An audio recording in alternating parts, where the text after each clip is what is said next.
Manang, mawalang galang lang ho. Ba't pa po kayo nag-aaral? Dapat sa inyo nasa bahay na lang nagpapahinga eh. Ako, nagtrabaho ako para mapatapos ko lang kayo.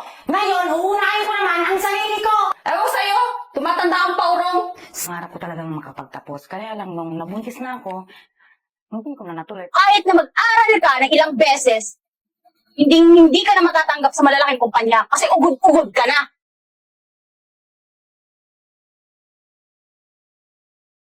Ano na hindi okay na yung project natin. Ayun na sila. Tapos na natin, di ba? Magiging project. Ayan ate. Yan yung sinasabi ko sa yung matanda. Matandang pabida-bida. Kaklase ko yan eh. Kaklase mo? Oo. Ito matandang to? Oo. Eh, parang teacher water yun eh. Anong teacher? Tingnan mo yung uniform namin, pareha. Kaklase ko nga yan. Yan yung gustong agawin yung position ko as valedictorian. Alam mo ba ate? Sip-sip yan sa teacher namin. Akala niya makukuha niyang pagiging valedictorian. Hindi no, sa tandang yan. Tsaka kinakalawan niya yung utak niyan. Manang, mawalang galang lang ho. Ba't pa po kayo nag-aaral? Dapat sa inyo nasa bahay na lang nagpapahinga eh. Ba't pinagsisikan mo yung sarili mo dito sa school? Pabayaan mo kaya yung maging valedictorian to kapatid ko. Siguro nagpapasipsip ka, no? Para lang maging top ka.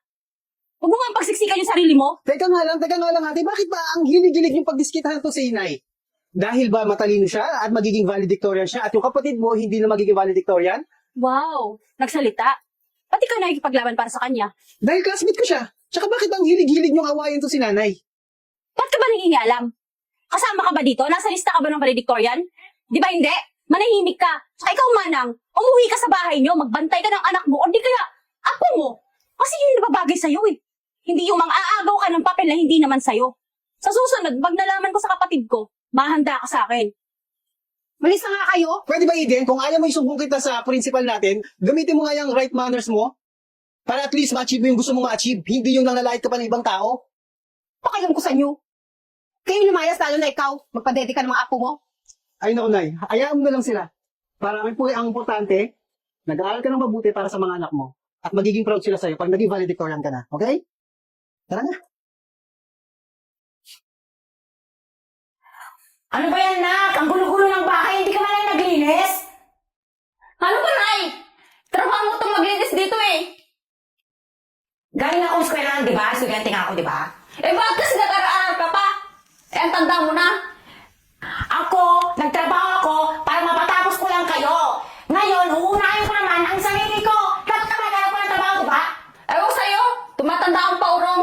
Sasagot-sagot ka pa, nanay ako dito, kaya ako nasusunod. Kung anong gusto ko, sundin mo. Eh, mabis ka na doon para maglinis ka. Ewan ko sa'yo. Carl, pasensya na ha. Upo muna tayo.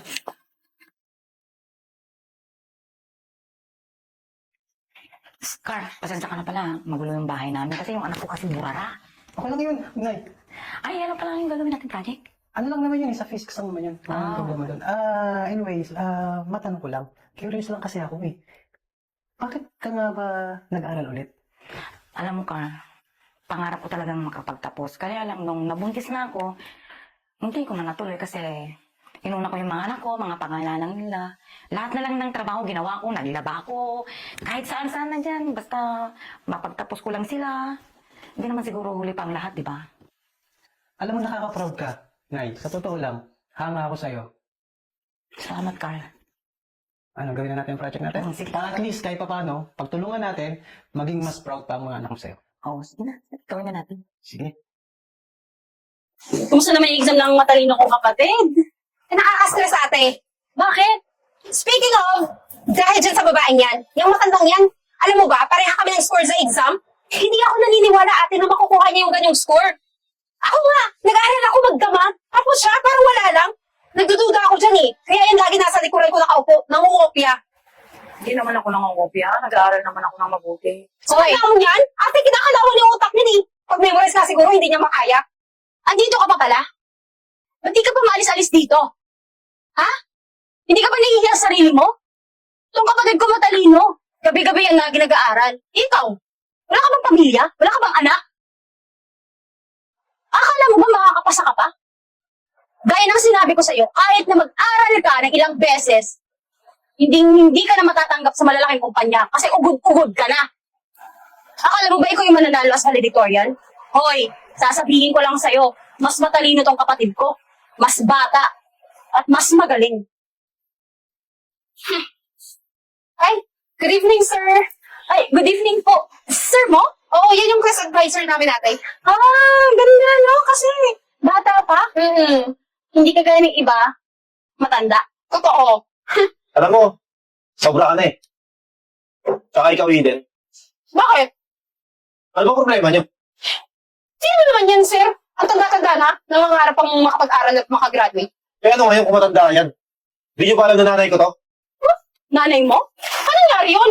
Ba't hindi ba siya nag-aaral ang tanda-tanda na, sir? Dahil inuno niya kami. Dahil inuno niya ako makapagtapos. Anong masama kung mag-aaral siya? Ha? Ganyan ba kayo pinalaki ng magulang niyo? Mahal kami ng nanay namin. Mahal? Pero hindi kayo marunong umbespeto? Anong klase pagpapalaki ng magulang niyo sa inyo? Grabe kayo ng mata. Oo nga, sabihin natin matanda siya. Pero gusto lang naman niya matupad yung pangarap niya. Sino kayo? Para pagsalitaan niyo yung nanay ko. Okay lang ako. Tayo na. Wait lang, ma. Alam mo, Eden, matalino ka sana eh. Pero wala kang respeto. Alam mo, ulitin mo pa yung ginagawa mo sa nanay ko, ire-report kita. At pwede maapektuhan yung pag-aaral mo. Ma, tara na. Tara na, ate. Nay, magkape ka muna. Ay, anak. Ano parang Ano yung linis ng bahay naman natin ngayon? Anong meron? Siyempre, naglinis na ako. Ayoko kasi mapagod ka galing ka sa school eh. Ay, congrats anak ka. Marunong ka palang maglinis. Parang may lagnat ka. Ha? Nay, Ano yun na? sorry pala sa mga nasabi ko. Ikaw kasi anak, wala kang tiwala sa akin. Di ba sabi ko sa'yo, gusto kong makapagtapos ng pag-aaral? Natapos ko naman yung mga obligasyon ko sa inyo. Sarili ko naman. Tsaka Nay, may good news ako sa'yo. Ano yun na? May trabaho na ako. Mag-umpisa na ako sa next week. Wow, congrats anak. Magkakaroon ka na ng trabaho. O nga pala, nasa pa yung kuya mo? Hi, Nay. Hi na, kumusta? Ano si Oh. Kuya? Yung mala. Kaya nga, ewan Mukhang ko. magkasundo kayo ni Mama. Kaya nga anak eh. Parang hindi ka masaya, Nay. Masaya naman ako, di ba? Oo, saya-saya ko nga eh. Anyway, Nay. Ano yun na? May good news din ako sa'yo. Huwag mong sabihin na-promote ka. Hindi, Nay. Congrats nga pala. Bakit? Dahil ikaw ang valedictorian. Oh, talaga? Ayos na! Thank you, ma! Sa'yo! Alam mo, Nay, kami dapat mag-thank you sa'yo. Kasi, hindi dahil sa'yo, ikaw na makakating kung nasan ako ngayon eh. Dahil sa pagsusumikap mo. Nay, sobrang proud ako sa'yo. Kasi matutupad mo na yung pangarap mo. Akala niyo ha, kayo lang ang may good news. Ako may good news din ako sa inyo. Oh, ano yun, Nay? Nakapasa ako sa UP! Wow, Nay, congrats! Oo, Nay! Alam mo, Nay, deserve mo naman talaga yan eh. Nay, ano ka pala kinuha mong course? Ano, political science, anak. Wow, Nay! Mahirap yan ah! Oo, kasi gusto kong maging abogada. Wow! Ang galing-galing naman ng nanay ko. At saka, alam ko, kaya-kaya mo yan. Dahil alam ko, magaling ka. Tsaka, yun naman talaga yung pangarap mo, di ba? Oo, anak. O, dahil dyan, Nay, lumabas tayo. Treat ko. Oh, talaga? Treat daw yan!